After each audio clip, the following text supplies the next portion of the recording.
Have you ever wondered what our distant ancestors, the cavemen, actually did all day long?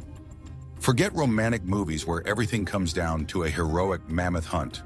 The reality of the Paleolithic was much more complex and brutal. In this scenario, we will dive into the everyday life of a primitive man, uncover the secrets of his survival, and learn what amazing skills allowed him to thrive in conditions that seem unimaginable to us today. Get ready for an amazing journey into the past that will change your understanding of the Stone Age forever. Life in the Paleolithic was a continuous struggle for survival. It was not an idyllic harmony with nature, but rather a constant opposition to its harsh laws. Modern science, based on archaeological finds and anthropological research, provides us with more and more data about how our ancestors lived. We learn that their days were filled with many tasks, each of which was vital. From their constant vigilance against predators to the invention of primitive technologies, every aspect of their existence was driven by a single goal: to survive and pass on their knowledge to the next generation. It would seem that what could be so special about the day of a primitive person, except for basic needs? You won't believe how much their life was different from your wildest fantasies and how they could surpass you in the main thing: in the ability to survive. Do you want to know why? Watch the video to the end.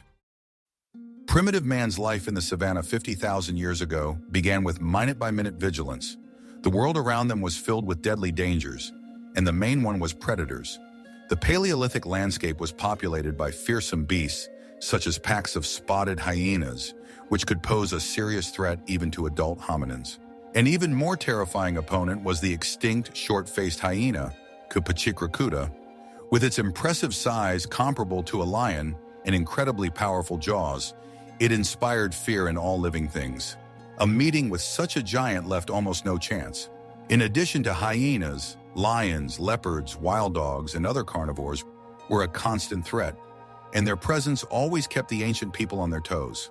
Survival in the Paleolithic period directly depended on the ability to recognize the danger in time.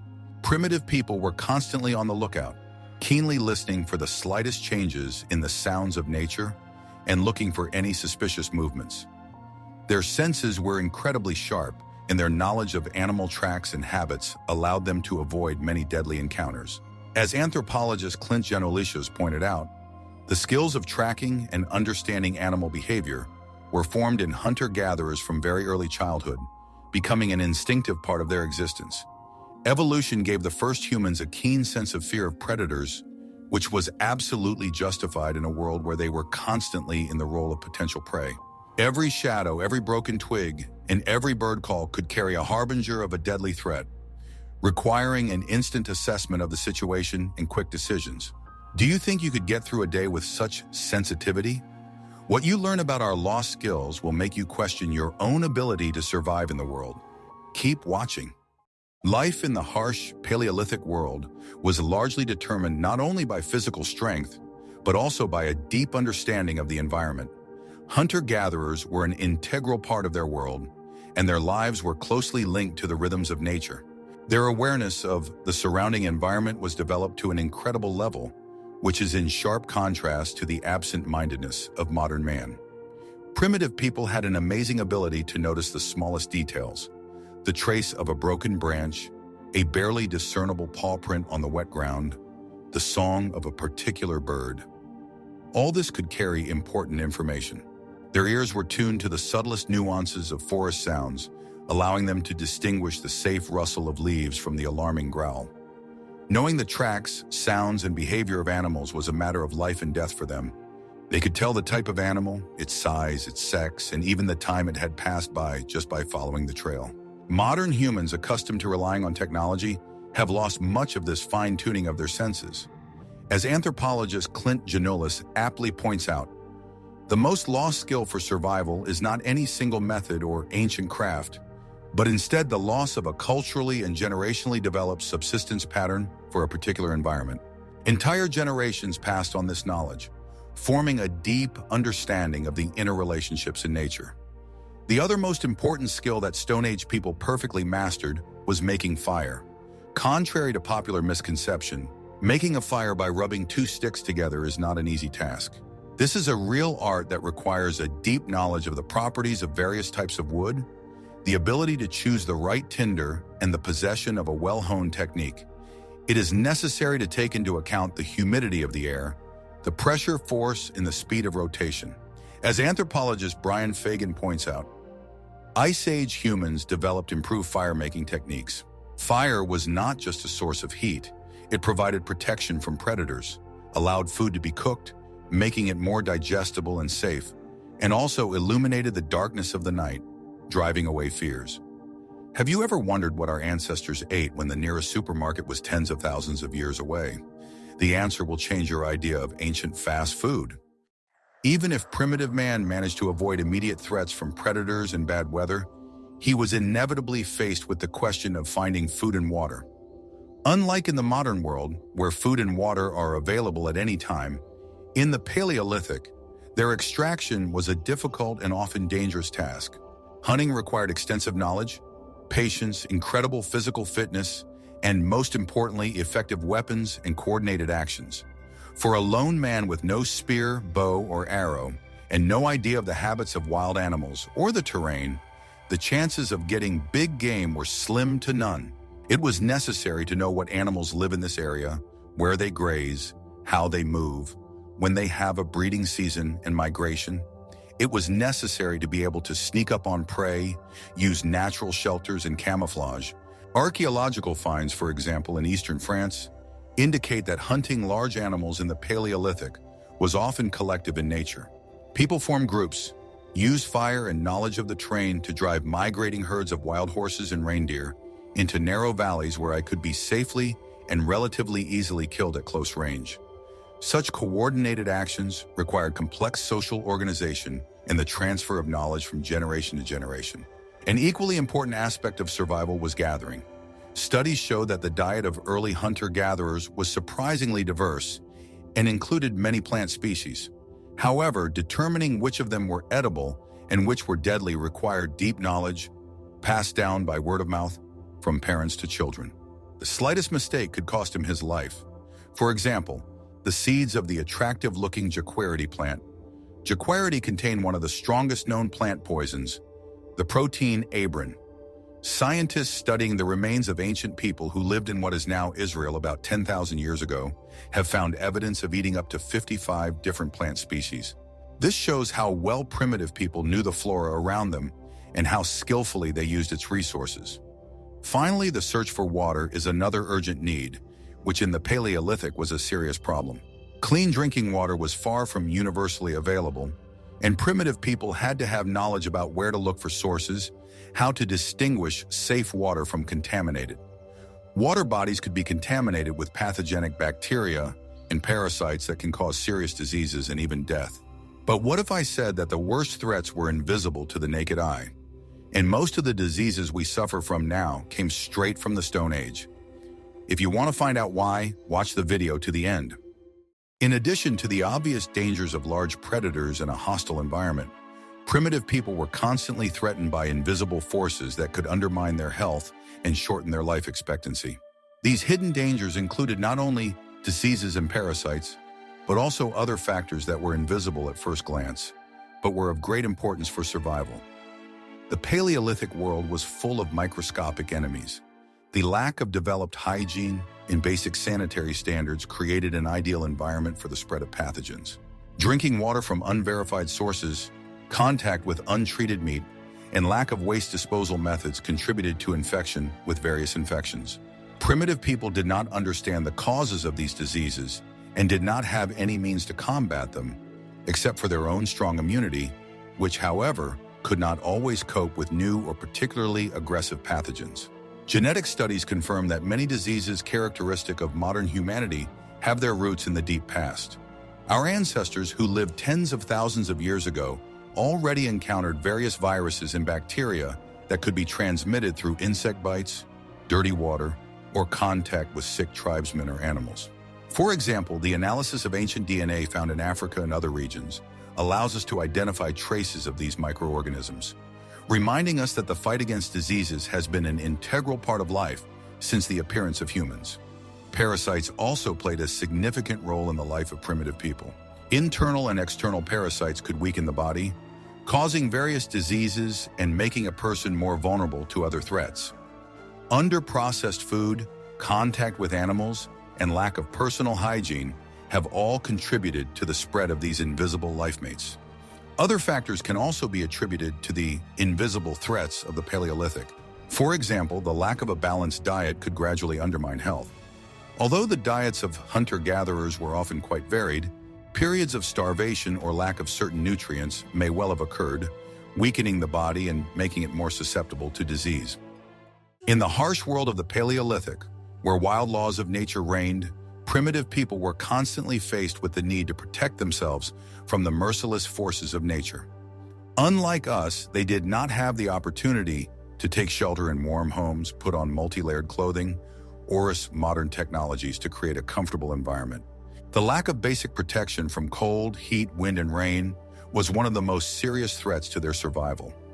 The scorching sun of the African savanna during the day could cause overheating and dehydration, especially during long marches in search of food or chasing game.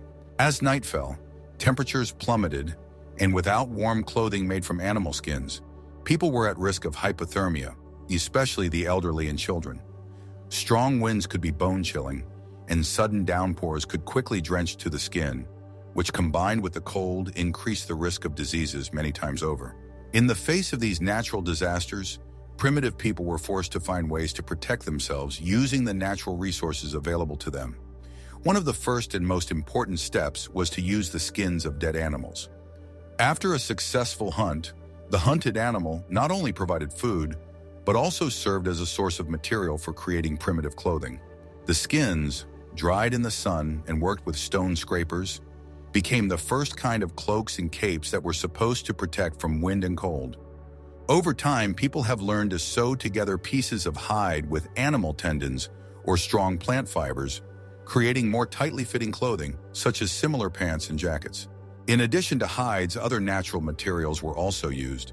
In warmer regions, large plant leaves or loincloths woven from grass could be used as protection from the sun and light rain. In cold climates, people were looking for additional insulation using animal fur, which had excellent thermal insulation properties. But how could they even hunt and process hides without tools? And why were the very first computers made of stone? One of the key features that distinguishes humans from other species is their ability to create and use tools. For primitive people, this was not just a hobby, but a vital necessity. Stone tools allowed them to hunt, break up prey, process hides, build shelters, and even paint. Early hominins, such as Homo habilis, already 2.5 million of let Nazit used primitive stone tools known as Olduvai artifacts found in the Olduvai Gorge in Tanzania about 2.5 million years ago. These tools were quite crude, but allowed them to access the bone marrow of animals and process plant food. Over time, the technology of making tools became more and more complex. The appearance of Homo erectus marked the development of the Acheulean culture about 1.7 million years ago, which is characterized by chops, bilaterally processed stone tools. Such findings have been found across Africa, Europe, and Asia, indicating widespread adoption of these technologies. Cavemen spent hours, sometimes days, building a single tool, choosing the right stone, carefully splitting it, and honing it to the desired shape. They knew the properties of various types of stone, such as flint or obsidian, and understood how to process them to produce sharp cutting edges. This process required not only physical strength, but also a deep understanding of geometry and mechanics. But where did they keep their priceless tools, and could they live in high-rise buildings made of mammoth bones? The answer will shock you, so watch the video to the end. In the face of constant threats and changeable weather, finding and arranging a shelter was a priority for primitive people. Initially, these may have been natural shelters, such as caves or overhanging rocks, which offered protection from wind, rain, and predators. Many archaeological finds, such as in caves in France and Spain, show that they served as centers of life for ancient communities. Over time, people have learned to build artificial shelters. In regions where there were no natural caves, they created huts out of tree branches, leaves, and animal skins. In colder climates, especially during the Ice Ages, when wild game was plentiful, They even used the bones of large animals, such as mammoths. Archaeological excavations on the territory of Ukraine, for example, revealed the remains of dwellings built from mammoth bones, which served as the basis for a frame covered with hides. These simple structures made it possible to hide from the weather, create a relatively safe space for rest and sleep, and also served as a kind of base for hunting trips. But could these rude people, preoccupied only with survival, create something that we would today call art? You won't believe what is hidden behind their mysterious drawings on the walls of caves. In addition to purely utilitarian activities, ancient people found time for art and symbolic activities. This is one of the most amazing aspects of their lives, which demonstrates the complexity of their thinking and the ability to think abstractly. What is hidden behind the mysterious drawings on the walls of caves? Find out why these are not just scribbles, but real messages from the past that still cause controversy among scientists, and how they relate to their daily lives. Rock carvings found in caves around the world are a clear testament to their artistic talents. The most famous examples include the Lascaux Caves in France and Altamira in Spain, where stunning images of animals such as bison, horses, deer, and mammoths have been discovered. These drawings were not just ornaments. Many researchers believe that they had a deep ritual or magical significance. Perhaps they were associated with hunting rituals, attempts to attract good luck, or pass on knowledge about the animal world to future generations. In addition to drawings, archaeologists also found other forms of art: figures made of bone, horns, and stone, jewelry made of shells and animal teeth. For example, the Venus of Willendorf, found in Austria, is one of the most famous Paleolithic figurines depicting a woman. These findings suggest that primitive people had a developed symbolic culture that played an important role in their lives and worldview. Survival in the Paleolithic was impossible alone. Primitive people lived in small groups or tribes that provided mutual support and security. These groups were the basis of their social structure. Assigning roles, sharing knowledge and skills, and hunting and gathering together were key elements of their daily lives. For example, as we have seen, collective hunting of large animals required a high level of coordination and trust between group members. Relationships within the group were complex. The older ones passed on their experience to the younger ones, teaching them how to hunt, gather, craft tools, and other vital skills. Children learned by watching adults and participating in everyday activities. Archaeological evidence, such as communal hearths and butchering sites, indicates that life was communal. There may also have been forms of primitive exchange or trade between different groups, as evidenced by the discovery of exotic materials, such as shells or obsidian, in places far removed from their natural origin. But what did they do after all these hardships and dangers? And why were their bedtime stories really survival lessons? After a long and dangerous day of searching for food and fighting for survival, the primitive people gathered around the campfire. It was a time to relax, socialize, and pass on knowledge. The fire provided warmth and protection from predators, creating a relatively safe and cozy atmosphere. Here, people shared stories of the day's adventures, discussed plans for tomorrow, taught the younger ones, and possibly performed rituals. Oral storytelling was the main way to convey information and cultural traditions. Stories of great hunts, dangers, and wise ancestors helped strengthen social bonds and shape collective identity. Perhaps it was at the campfires that the first myths and legends that formed the basis of human culture were born. For a modern person who is used to digital entertainment, it is difficult to imagine the value of simple human communication and storytelling in an environment where every day was filled with the struggle for existence.